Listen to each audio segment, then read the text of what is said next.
Today, we're really getting into the weeds on how profound, lasting learning actually happens. We've got some fascinating source material outlining a specific five-step process. It's designed to take you way beyond just memorizing facts. We're talking about achieving real subject mastery. Yeah, and it starts by tackling what the sources call basic learning, which is, let's face it, how most of us were taught. Exactly that model. Right. Here's the info, now take a test. Okay, next topic. hmm But our sources say that's fundamentally flawed. What's the actual problem with relying just on that basic learning model? Well, the big problem is your brain just treats it all as kind of loose facts. It crams them into short-term memory. So, yeah, you might ace the quiz right after you learn it. You feel like, okay, I got this. Right. But give a few weeks, maybe months, it just evaporates. Yeah. You can't really use the core ideas effectively later on.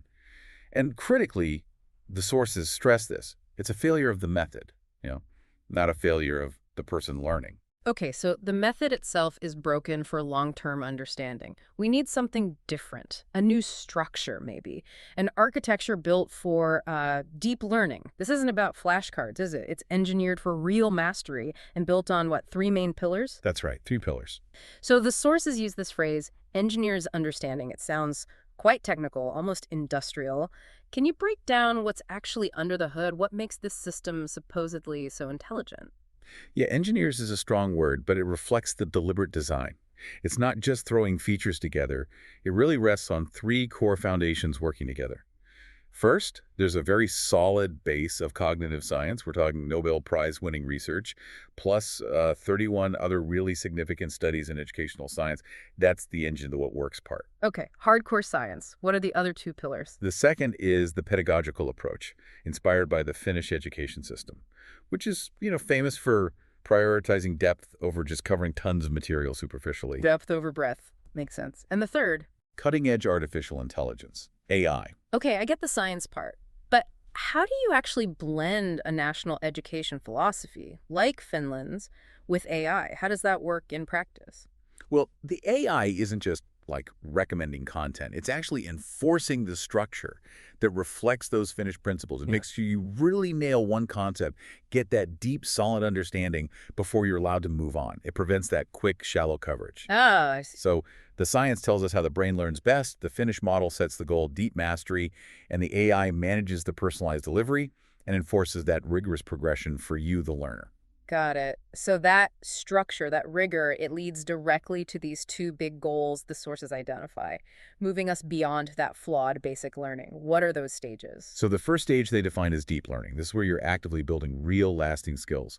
On a biological level, this means doing it to 100 different science-based tasks for every single concept. 100 tasks per concept. Wow. Yeah, it sounds like a lot, but it's that intense, varied practice that physically forces your brain to build strong neural connections, connections that actually last for years. So deep learning is the building phase, Yeah. forging the pathways through hard work. Exactly. And once that foundation is built, you can move towards the second stage, mastery. Mastery is, well, it's the advanced level. You've cycled through the deep learning process enough times that your brain gets incredibly good at recognizing patterns. You start seeing the deep structures in the subject matter much faster, much more accurately than others.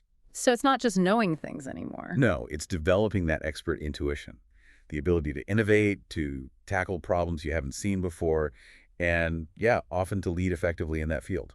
Okay, that makes the distinction clear. Building the mental highway versus becoming an expert driver on it. So let's get practical. For anyone listening who's thinking, okay, I want this, the sources lay out a very specific 5-step process to achieve this deep learning.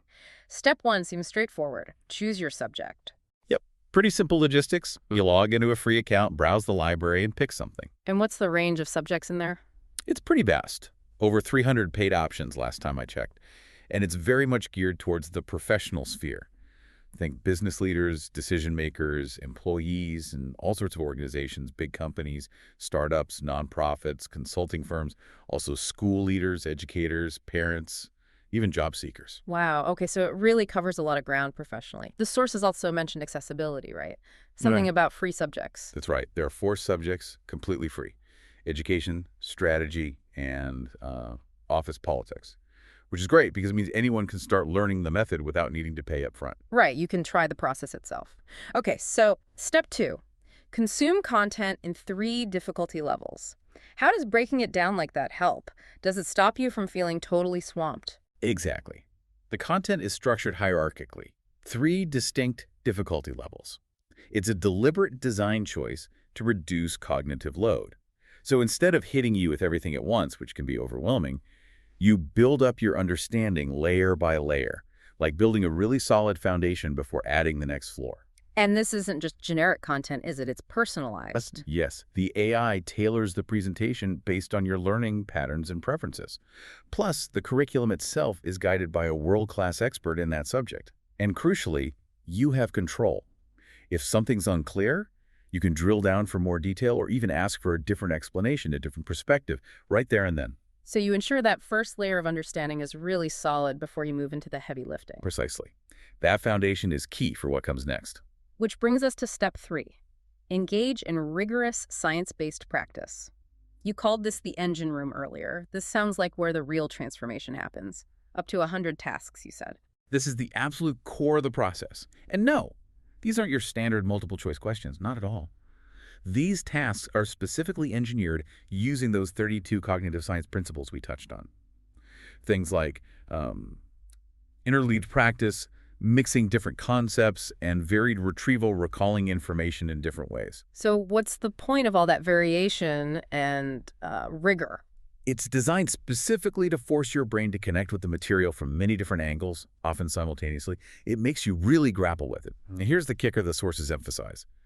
This process is designed to feel a bit uneasy. Uneasy? That seems counterintuitive. Most learning apps these days promise smooth, easy, frictionless experiences. Why build in discomfort? Because that feeling of effort, that slight struggle, that is the feeling of your brain physically changing. It's the signal that growth is happening. When it feels a little tough, when you're really concentrating, that's confirmation that you're building stronger, faster, more permanent neural pathways. If a task feels too easy, you're likely just dipping into short-term memory. Back to that basic learning trap. The uneasiness is actually proof of progress. Proof you're building real strength. Okay, that reframes it completely. Discomfort equals progress. Got it. So, after all that intense, maybe slightly uncomfortable work, we hit step 4. Confirm your understanding before advancing. How does that work? Well, throughout the practice phase, the platform gives you instant feedback, round-the-clock evaluations. This guides you, helps you see where you need more work. But importantly, these evaluations are kept private. It's just you and the AI. Why is that privacy piece so important? The AI-only feedback. Psychological safety. Simple as that. When you know you're not being judged by a person, you're much more willing to push yourself, even to the point of failure. And pushing to failure, figuring out exactly where your limits are, is actually one of the fastest ways to learn deeply. Makes sense. Removing the fear of looking stupid lets you take more risks. Exactly. But it's not just about feeling safe. There's also strict quality control. You can't just click through. To move to the next section, you generally need to hit 90% proficiency across most of those practice tasks. And you need to pass a short exam on the material. Right, so there's a quantitative check with the tasks and then a qualitative check with the exam, but the sources did offer some reassurance here. Yeah, they say if you've genuinely engaged with those practice tasks, done the work properly, that final exam, it should feel pretty straightforward, almost like a review. It basically confirms the learning already happened during the practice stage. Precisely. The test becomes more of a formality, a confirmation, rather than the main event. Okay, which leads us logically to the final step in the cycle, step 5. Press to the next level. What happens once you pass that check? You unlock the next section of content, and then you repeat the cycle. Consume the new material, step 2. Engage in the rigorous tasks for that section, step 3. Confirm your understanding, step 4. And if you don't pass the exam or hit the proficiency target? No big deal. Yeah. You just keep working, you finish any remaining practice tasks for that section, or you can redo the ones that were particularly challenging. You keep practicing until that understanding is really solid. There's no skipping ahead with shaky foundations. Right. And what's the bigger picture effect of repeating this cycle? Consume, practice, confirm, advance over and over. Well, obviously you master the subject matter itself. That's the immediate goal. But the deeper, more profound benefit, according to the sources, is that you master the mental routines of effective learning. You are literally reprogramming how your brain learns. You become a fundamentally faster, more efficient learner overall. Not just in this subject, but in any subject. Okay, so wrapping this up, what does this all really mean for someone who adopts this method? We've gone from that flawed basic learning to these 2 stages. Deep learning, the building phase, and then mastery, the expert intuition phase. What's the ultimate takeaway? The meta skill here. I think the most profound benefit isn't just learning history or strategy or whatever subject you choose. It's that you become an expert at learning itself. Yeah. That's the ultimate meta skill, right? It compounds. Every new thing you learn becomes easier and faster to master because you've mastered the process. Yeah, the sources had that great analogy. The 100 tasks are like drills in a cognitive gym.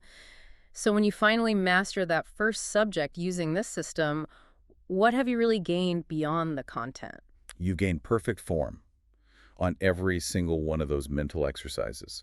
You've essentially automated the hard work, the demanding routine of deep learning. Your brain now knows how to do it efficiently. Which must completely change the game when you start your second subject or your third. Absolutely. You're not wasting precious mental energy figuring out how to learn anymore. Your brain has the learning workout down pat. It's optimized. So nearly 100% of your focus, your cognitive resources, can go directly into absorbing and connecting the new information, which naturally leads to deeper understanding, faster than the subject before. So the process itself accelerates your learning curve across your entire life. That's the promise, an That, accelerating curve of mastery. that really is the ultimate payoff, isn't it?